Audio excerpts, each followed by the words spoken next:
The Price of Fear.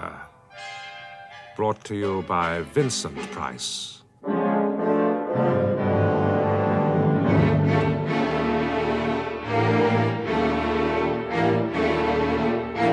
Do you ever wonder what life will be like in, say, 50 years' time? I know I do, especially when I find myself becoming annoyed at some piece of modern tomfoolery. You know, the sort of thing, loud, mindless music being played unnecessarily in stores and restaurants. Checks long overdue because somebody's latest computer has made a mistake.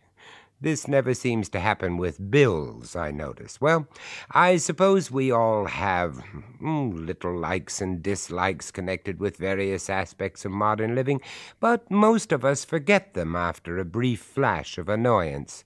That is until the next time. The point I'm making is that we don't dwell upon them continually and become obsessed by them, for that way lies madness. Take, for example, my story this week, which I've called The Ninth Removal. It concerns the case of Amelia Sidgwick. These modern young girls, their clothes are an outrage. Short skirts, low-cut blouses, lipstick, disgusting. My first, and thank goodness, my only encounter with Miss Sidgwick occurred when I called to see an old friend of mine, Peter Jarvis, in connection with some research I was doing for a film script I hoped to write. Peter was the head of a psychiatric clinic, and as I needed some background material on psychiatry, I had arranged to call on him one day at his office. I had expected a cold, cheerless, institutional building, but when I arrived, I was pleasantly surprised to find that the clinic was more like a well-appointed country house. I was greeted by a pretty receptionist, told to make myself comfortable, and that my friend Peter Jarvis would be available in a few minutes.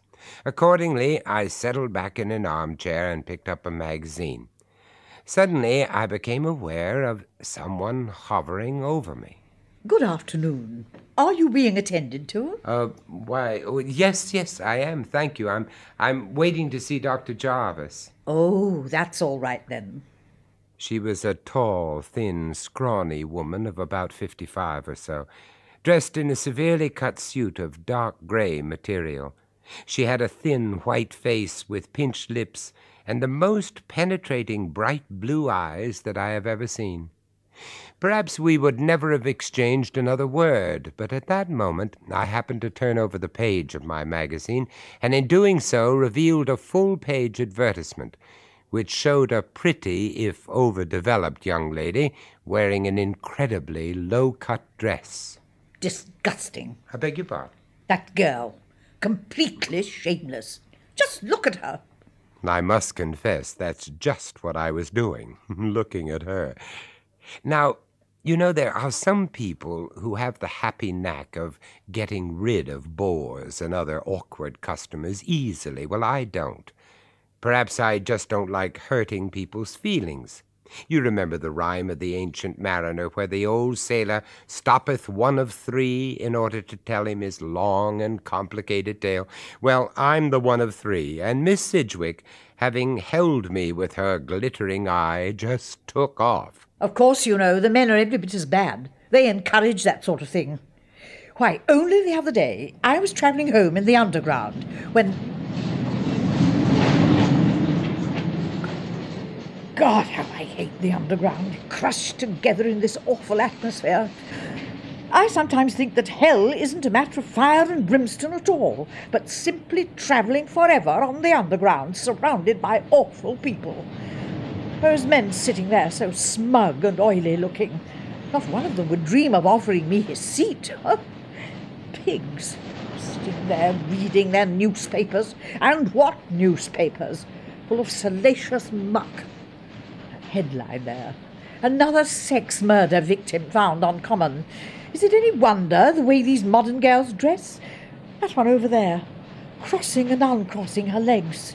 Oh, and that short skirt. Disgusting. Oh, she's smiling. Oh, yes, she's noticed that young man ogling her. I'd teach her. I'd take a whip to her. My dear father would never have allowed me to carry on like that. Dear father. The devil's army is all around us, my child. Never forget it. You must fight it. Fight it with all your might. Never cease to fight for God. I have fought, Father. Oh, how I've fought for your stern God.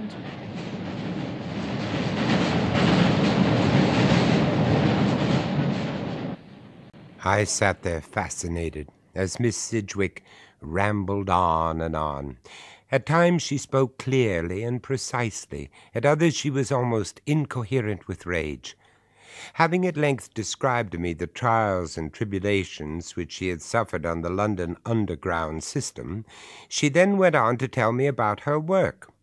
Miss Sidgwick's employers had, it seems, been many and various.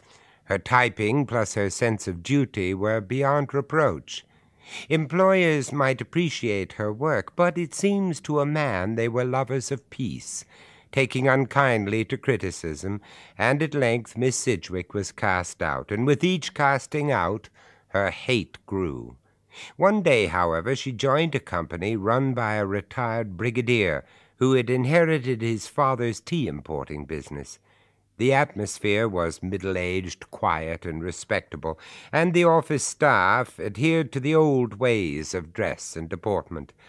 As for the brigadier himself, You see, the brigadier was a tall, distinguished, grey-haired gentleman, with both good looks and charming manners.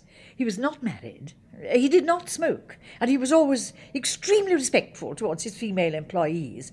He was what I should call a gentleman of the old school. From her manner, I guessed that Miss Sidgwick was not in love with the brigadier. It was just that she worshipped him. Sometimes in my dreams I saw him standing a long way off on a hill. I saw myself running towards him, but the distance never seemed to shorten. In the same way as Father's God, he was always unreachable. And so matters stood. Miss Sidgwick had at last found employment which suited her ideally, and an employer whom she could more than respect. And then one morning... Miss Sidgwick? Yes, sir. Will you come in a moment, please? Certainly, sir. That's right, dear lady. Just come in and shut the door, will you? That's the ticket. Now, just take a seat. I have something to say to you. Now, the point is that I've decided to expand our little team. Indeed, sir. Yes, in fact, I've engaged a young lady. Excellent character. She's to join us on Monday. Well, I was not aware, sir, that you'd interviewed any applicants or even advertised the position. No, you're quite right. But this young person was strongly recommended. Most strongly. I see, sir. Needless to say, dear lady, I will look to you to see that Miss Franklin, that's her name, by the way, that she settles in happily. I shall do my duty, sir, as always. Of course you will, dear lady. That goes without saying. The following Monday morning began very badly for Miss Sidgwick. On the underground, a large man stood on her toe. He was rewarded by a sharp kick on the shins. But there was worse to come. When she arrived at the office, she found her fellow workers in a buzz of curious excitement as they awaited the arrival of the new girl. It was a tradition in the company that newcomers did not start until 10 o'clock on their first morning, so there was plenty of time for speculation. Miss Sidgwick, however, refused to join in the speculations, even when approached directly by Mr. Parsons, the firm's junior filing clerk, a jovial man of about 45. Well, miss, what about the new girl, eh? Do you think she'll be nice? No, indeed. I shall be greatly surprised if she is nice, as you put it. Oh, dear. However, as long as she does her work efficiently, I hardly think it matters whether she is nice or not. Well, I was only wondering what she'd be like. What class of person, you know. At best, I expect her to be tolerable. Good morning. Yes, miss, can I help you? I hope so. I'm Anne Franklin. I'm coming to work here. I see. Ooh, look at that. It's going to be a pleasure showing her the ropes. Mr. Parsons, I suggest that you get on with your work. After all, you are being paid to do it. Miss Franklin, may I ask if that is your normal business attire? Oh, the gear. Well, it's all I've got.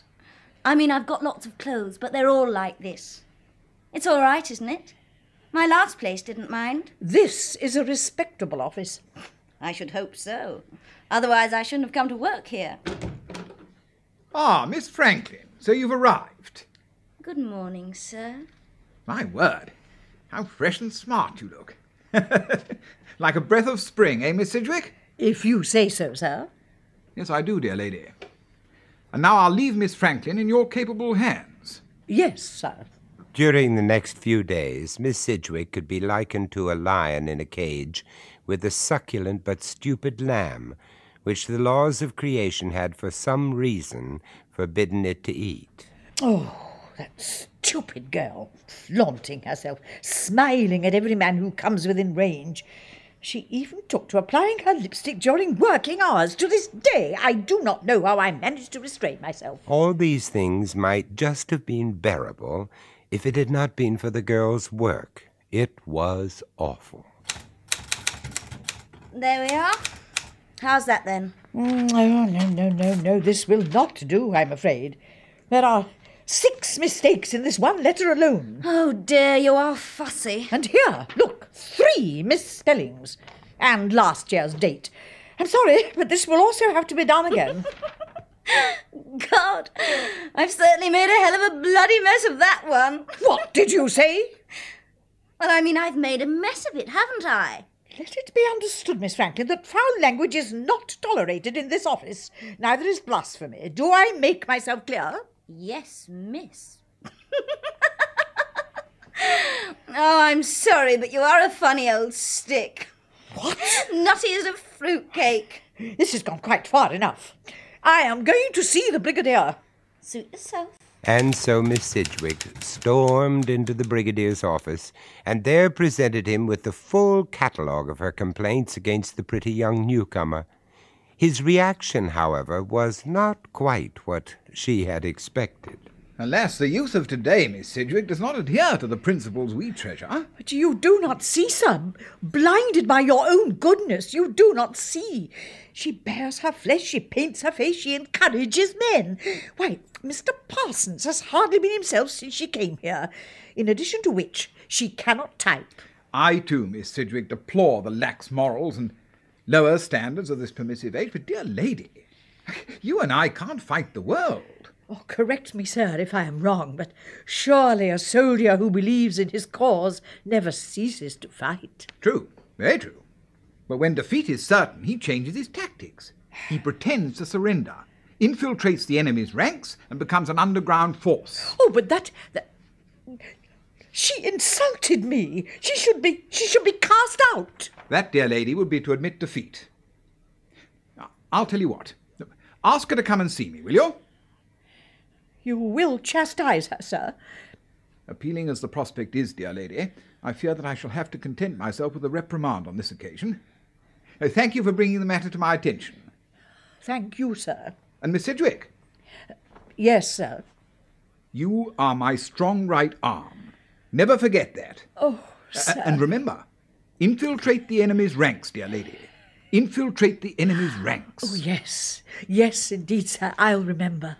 For the rest of that day, Miss Sidgwick, it seems, basked in a golden haze, remembering the Brigadier's words. You are my strong right arm, dear lady. Oh, I am. By tea-time that day, Miss Sidgwick had even unbent sufficiently to spend a few moments chatting with Mr. Parsons and Miss Franklin about the latest topics of interest.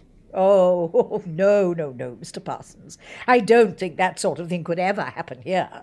We breed a much better type of politician. So much more background. Listen to this, in the paper. Another of those sex murders. A girl of 19 found brutally murdered on Wimbledon Common. This is the 8th victim to be struck down in the past 2 years.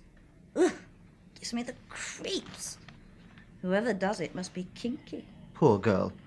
I wonder why so many of these attacks take place nowadays. I can tell you. It's because these modern girls ask for it. Short skirts, lipstick, low-cut blouses.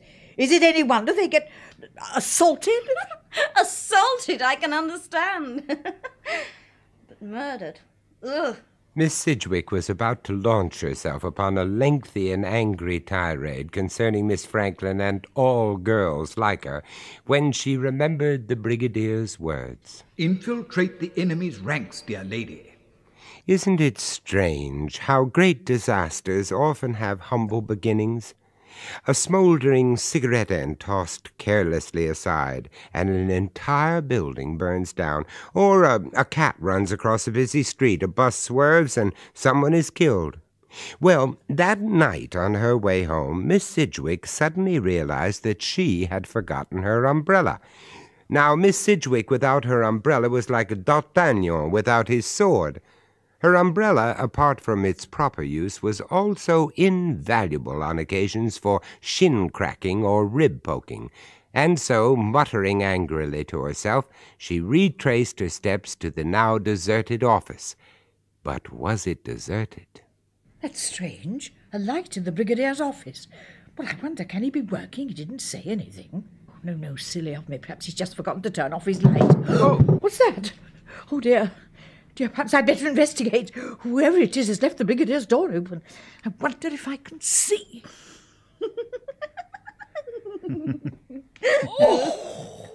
Charles, this is cosy. Just the two of us. Just the two of us. Kiss me again, Anne. Greedy. Miss Sidgwick stood there and stared in horror. The Brigadier and Miss Franklin were far too occupied to notice the white face staring at them through the open doorway. To say that Miss Sidgwick was in a state of shock would be to put it mildly. She left the building quickly and began to walk. I walked a long way that night.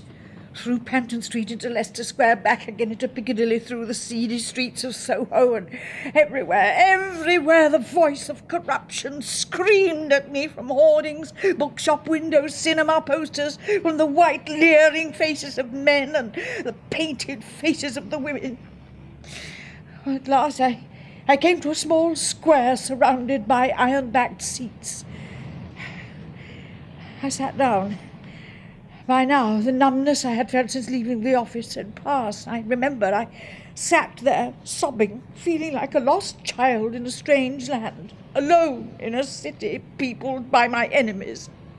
And I thought of my father. The devil's army, fight it, my child, fight it. And of the Brigadier as he used to be. Infiltrate the enemy's ranks, dear lady. I heard the laughter of the men and the women, the noise of the traffic passing by. I cried out, "Why am I forsaken?" Then an awful thought came to me. Could it possibly be that I was mad? Hurriedly I pushed the thought to the back of my mind. Then I imagined I saw rows and rows and rows of faces, laughing, leering, grinning faces. And I wanted to smash them! The next morning, I gather, saw Miss Sidgwick back at her desk as usual. She rebuked Miss Franklin for her bad typing and greeted the Brigadier with reserve. From that time on, she watched both of them, much as a stoat watches a pair of well-fed rabbits, keeping meticulous note of their movements. Each day she carefully examined the Brigadier's desk diary. At last her vigilance was rewarded. She discovered in the diary an entry for the following Wednesday evening. The Brigadier had written A.F., followed by an exclamation mark. The question was, where would they meet? Miss Sidgwick decided to make certain. On that Wednesday evening she followed Miss Franklin almost to her front door. Then she hid in the shadows and prepared to wait if necessary for hours. In fact, her vigil lasted barely half an hour. Then Miss Franklin came out of the house and began to walk towards the nearby underground station. Miss Sidgwick followed. I remember she was hurrying, but it was quite easy, really, to keep up with her. I followed her along the passage and along the tunnel that led to the ticket office. I can see her now. She was wearing a blue two-piece costume with an incredibly short skirt. She wore high-heeled shoes and she carried a white handbag, which she swung as she walked along. When she reached the platform, she almost stood at the edge, doing a little impatient jigging dance as she waited for the train to arrive. The platform was fairly crowded, and I was able to get so close to her that I could smell the cheap perfume she'd obviously drenched herself with. As we waited for the train to arrive, the platform became more and more crowded. I moved closer to her. I began to feel strange, warm excitement. Then, as the train drew nearer and nearer, I leaned forward. "You little slut! You have corrupted God!" At the same time, I pushed her hard.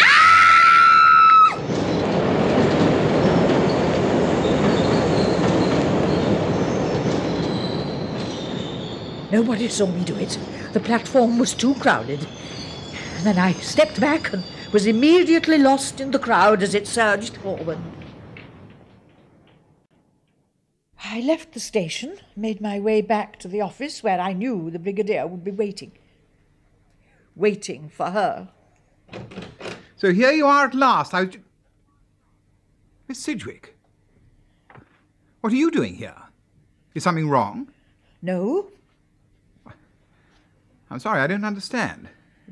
Is there something you want to tell me? Yes, yes. I see. Sit down, won't you?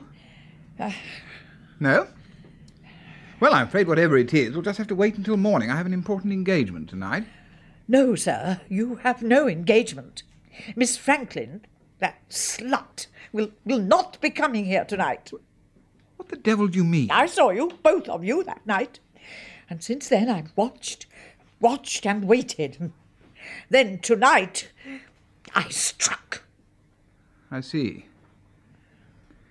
Miss Sidgwick, I think perhaps you'd better sit down.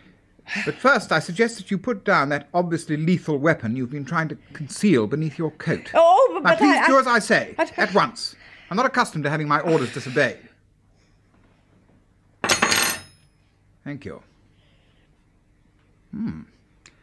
A dangerous-looking knife, dear lady. Where did you get it? I bought it at the ironmonger's. Nobody knows I've got it. Nobody saw me. I take it that you did not use it on poor Miss Franklin. No. I pushed her under a train. Ah. Did anybody see you? No. Well, that is, I don't think so. It will look like an accident. Well, I suppose we must be thankful for that. Miss Sidgwick, I'm very displeased with you.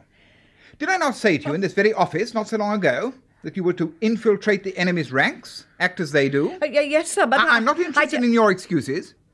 I only want to know why you took it upon yourself to make what I can only describe as managerial decisions. I am the general in this army, Miss Sidgwick, and I alone make the decisions. I decide who is to be removed. Do I make myself clear? I'm so sorry. I don't understand. Being sorry would not have been much comfort if you had brought disaster on my entire campaign by your thoughtless and ill-conceived actions, dear lady. I had great plans for you. Great plans. In time, I might well have allowed you to work in the field with me. But now, how can I ever trust you again? Oh, please trust me. Oh, please. It's been a glorious campaign so far. 8 of them I've removed, the last one on Wimbledon Common. And the fame of my work has been proclaimed throughout the country. Front page stuff, too. They came to me, flaunting their bodies, young, eager. For a while, I became as they were. Then I struck. I took them to lonely places. And then... And you, Miss Sidgwick, have interfered. You have destroyed the 9th removal. Oh, I'm so very sorry. You see, I didn't know. Please forgive me. Oh, please. I do forgive you, dear lady. For I see now that you only acted with the very best intentions. Oh. Yes, I forgive you. We have a great task before us, you and I. For you see, dear lady, there are so very many more to be removed. I sat there in that comfortable, warm waiting room, listening to Miss Sidgwick pouring out her dreadful, monstrous, unbelievable story. I sat there stunned, not daring to look her in the face. Then, suddenly, I was roused from my daze by the arrival of my friend, Dr. Jarvis. Hello, Vincent. Oh, hello, Peter. So sorry to have kept you all this time. I got held up on a difficult case. Hello, Miss Sidgwick. You here? Yes, sir. I'm just going. I only looked in to see that everything was as it should be. Well, Goodbye. It's been so nice to have someone to talk to. Well, yes, goodbye. Bye-bye, dear lady. Peter, that woman, is she safe? I mean... Miss Sidgwick? Yes. Yes. Safe as houses. Interesting case, though. I must tell you about it sometime. Yes, you must. I say, you all right, old man? I say, you do look a bit seedy. Fancy you getting stuck with old Ma Sidgwick. Excuse me, Dr. Jarvis. We were suddenly interrupted by the arrival of a very pretty young blonde. As she came towards us, I experienced, for a moment, a strange sense of unreality.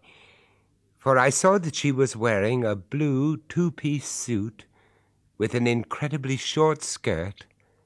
She was carrying a white handbag and wore high-heeled shoes. Sorry to disturb you. Yes? I've left the papers for the Peabody case on your desk, but I wondered what you wanted to do about these two, Fredericks and Wilkinson. You did say they were urgent. Good Lord, so I did. I've forgotten all about them. Thank you for reminding me. I'm not going to have any time today. I'll tell you what. If it's all right with you, why don't we stay on late this evening? Get them cleared away. Who knows? If we get finished quickly, I might even reward you by taking you out to supper. I know a nice little restaurant out near Wimbledon Common. That would be nice. Thank you. Right, Miss Davis, that's settled then. Well, come along, old man. You can't stay here ogling our Miss Davis all day. I'll have some coffee sent into my office. We can talk in peace there. Come on, we've got work to do. And work we did. Peter proved a mine of information concerning psychiatry, and I listened to him carefully and made copious notes. But somehow, after that visit, I didn't feel that I had the heart to carry on with my film script. I felt, to put it mildly, out of my depth. And so, having thought about the whole thing carefully, I decided that, all things considered, it might be better if I stuck to something simple. It might, I thought, be safer to write a cookery book, for example, and that's exactly what I did.